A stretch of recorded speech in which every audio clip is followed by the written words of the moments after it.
튀긴 고기가 가장 안 좋고 그 다음에 구운 고기가 되겠죠. 그러면 반대로 가장 좋은 고기 뭘까요? 삶은 고기죠. 삶게 되면 아라키돈산도 일정 부분 빠지게 되죠. 그래서 제가 흔히 물에 빠진 고기를 먹으라고 하는 거죠. 수육 같은 것들을 먹게 되면 기본적으로 조리 과정이 오버쿡이 안 되기 때문에 아라키돈산도 많이 배출이 되고 고기 자체가 타지 않기 때문에 좋은 거죠.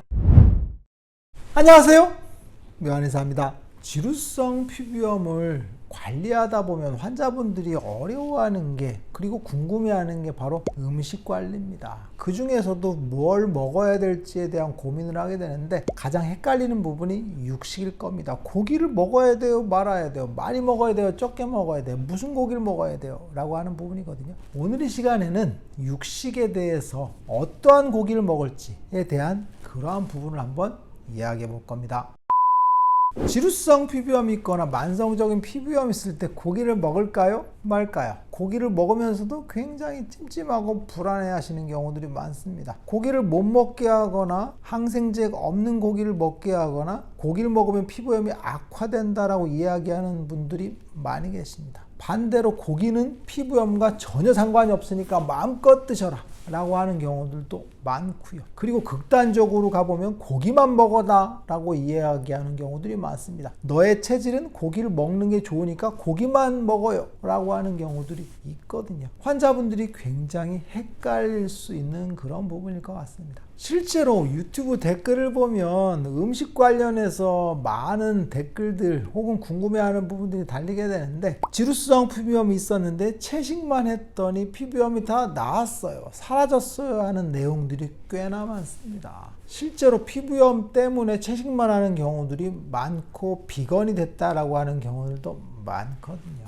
육식이 채식보다 좋냐 안 좋냐라는 논할 생각은 전혀 없습니다. 단지 저는 고기가 피부염에 어떠한 영향을 미치느냐, 그리고 어떠한 고기를 먹는 게 좋냐, 얼마나 자주 먹어야 되냐라는 그런 부분을 얘기하는 거죠. 사실 채식도 아주 중요하죠. 저 같은 경우에 아침에 거의 샐러드만 먹거든요. 고기를 거의 잘 안 먹습니다. 그런데 점심 저녁에는 고기를 굉장히 많이 먹죠. 그래서 균형 잡힌 식생활을 하는 건데, 신선한 재료를 통한 야채는 언제나 좋은 거다라고 보시면 돼요. 그런데 극단적으로 야채만 먹어야 되냐? 이건 아닐 수 있다는 얘기죠. 왜? 피부염을 치료하기 위해서 야채만 먹으면 너무 힘들죠. 그래서 균형 잡힌 식생활이라는 원칙 하에서 어떠한 재료로 어떻게 가공됐을 게 피부염에 좋은지에 대한 이야기를 하는 겁니다. 우리가 흔히 초가공식품이라고 하죠. 많이 조리된, 쉽게 얘기하면 치킨 같은 것들이 초가공식품이라고 했죠. 그래서 우리가 어떻게 젊게 살 것이냐, 그리고 노화를 늦출 것이냐라는 게 요즘에 화두인데, 거기서 초가공식품을 먹지 말라고 하죠. 그래서 올리브유 같은 것들에 기본적으로 된 지중해식 식사를 하라고 얘기하죠. 그래서 재료 자체의 본연의 맛을 지키는 그런 가공된 식품들을 먹으라고 하고, 치킨이라든지 튀긴 음식, 기름에 많이 볶는 것들, 아니면 향신료가 많이 들어간 음식들, 아니면 조미료가 많이 들어간 것들, 이런 것들이 초가공식품인데 이런 것들을 피하라고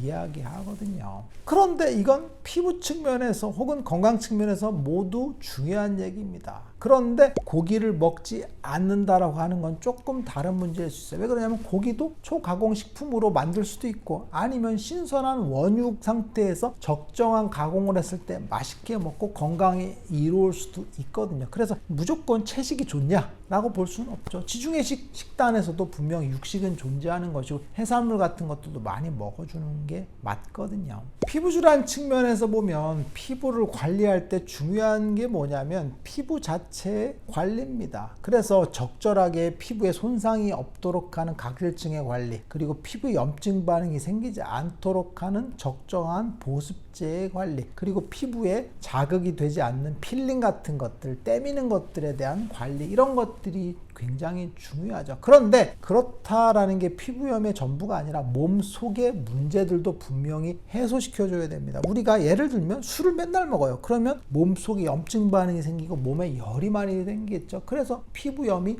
만들어질 수 있는 거거든요. 자극적인 음식들, 튀긴 거, 기름진 거, 매운 것만 먹게 되면 우리 몸이 조해지고 열이 많은 상태가 되거든요. 이럼으로써 우리 몸이 불균형이 되면서 염증이 만들어지고 피부염이 발생할 조건들이 만들어진다라고 보시면 돼요. 그래서 만성 염증의 측면에서 보면 사실은 채식 같은 것들 그리고 초저열량식 같은 건 원래 효과적인 방법이었습니다. 실제로 염증 반응이 생겼을 때 싹 굶어버리면 어떻게 될까? 염증 반응이 생길까 안 생길까? 안 생깁니다. 왜 그러냐면 굶어버리면 열량 자체가 줄기 때문에 우리 몸에 열이 발생을 하지 않는 거죠. 숟가락 들 힘도 없는데 어떻게 열이 나겠어요? 그러니까 피부에도 염증 반응이 없어지겠죠. 그래서 단식 같은 걸 하거나 간헐적 단식을 하거나 이런 것들을 하게 되면 피부염이 일정 정도는 좋아지는 게 당연한 걸 수 있습니다. 그래서 금식을 하는 분들도 계시죠. 혹은 채식하는 것들이 금식과 비슷한 효과를 낼 수 있죠. 그래서 염증성 질환이 호전되는 경우는 사실은 풀만 먹으면 좋아질 수는 분명히 있습니다. 아니면 굶어버리면 염증 반응이 줄게 되겠죠. 이런 논문들이 굉장히 많죠. 그런데 이게 피부염을 근본적으로 없앨 수 있느냐는 건 좀 다른 문제입니다. 염증 반응은 임시로 줄일 수는 있겠지만 이걸 지속 가능하게 계속할 수는 없고, 그리고 그걸 원래 식사로 돌렸을 때 염증 반응이 바로 또 생기는 경우들이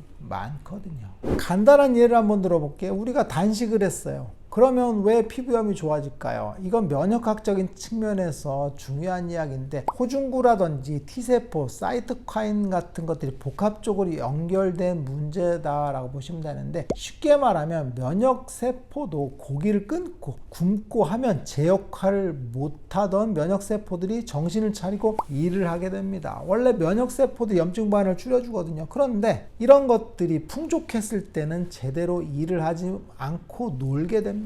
그런데 우리가 단식을 하거나 절식을 하게 되면 면역세포들이 정신을 차리고 일을 하게 되면 왜? 먹을 게 없기 때문이거든요. 그래서 염증 반응이 더 줄게 되는 거죠. 왜? 염증 세포들이 염증을 억제하기 때문에 그렇습니다. 마찬가지로 지루성 피부염에서도 열이 많이 나는 음식들을 장기적으로 먹게 되면 염증 반응이 더 생기죠. 그래서 채식만 하거나 단식을 하면 염증 반응이 줄기 때문에 염증이 줄게 되겠죠. 그리고 열난 음식들이 해당되지 않기 때문에 열도 줄겠죠. 그런데 장기적으로 하기는 어렵습니다. 그래서 지루성 피부염의 음식 관리 요약해보면 술 안 먹기, 그리고 돼지고기, 닭고기, 오리고기 같은 것들, 이런 것들을 적게 먹는 게 좋다라고 했죠. 먹지 않는 게 아니라 적게. 그리고 너무 단 음식 같은 것들, 과당이 많이 들은 음식들을 적게 먹는 게 좋다라고 했죠. 왜? 염증 반응을 많이 유발하기 때문에 염증 반응을 줄이는 음식들을 하라는 얘기죠. 그런데 돼지고기, 닭고기, 오리고기를 적게 먹으라고 하면 그럼 왜 적게 먹어야 될까? 이건 바로 아라키돈산이라는 물질 때문입니다. 이게 바로 우리 몸에서 염증 반응을 유발하는 매개 물질이거든요. 그런데 이게 돼지고기, 닭고기, 오리고기 같은 것들에 많이 들어가 있습니다. 지방 성분인데 이 성분이 많이 들어갔을 때 염증 반응의 매개 물질이기 때문에 피부의 염증 반응도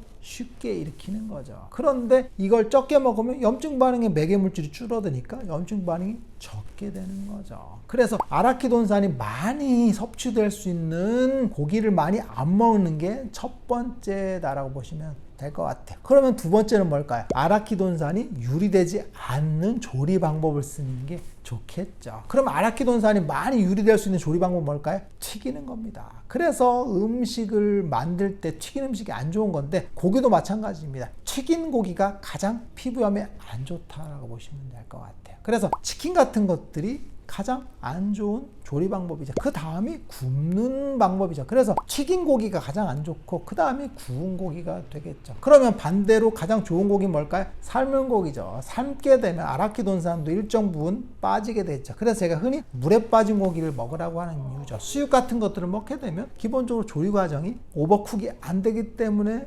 아라키돈산도 많이 배출이 되고 고기 자체가 타지 않기 때문에 좋은 거죠. 그래서 고기를 튀기고 굽고 하는 것들이 아니고 삶는 것들이 아닌 중간 과정이 수비드한 요리라고 보시면 돼요. 그래서 수비드가 각광받는 이유가 뭐냐면 단백질을 가장 안전하게 가공시킨 거라고 보시면 돼요. 그래서 고기를 안 먹는 게 좋은 것이 아니라 어떻게 좋은 고기를 섭취할 수 있고 신선한 고기를 섭취할 수 있고 신선한 조리 방법으로 섭취할 수 있냐에 대한 그런 고민을 하는 게 중요할 것 같습니다. 그래서 채식을 많이 하거나 단식을 하거나 이런 것들은 적극적으로 비추한다 보시면 돼요. 너무 너무 힘들고 지속적으로 유지할 수가 없습니다. 그래서 균형 있는 식단을 유지하면서도 좋은 고기를 섭취하는 그런 방법들을 찾는 게 중요할 것 같습니다. 묘한살게 궁금한 거 있으면 댓글 남겨서 영상을 통해서 답변하겠습니다. 빠잉.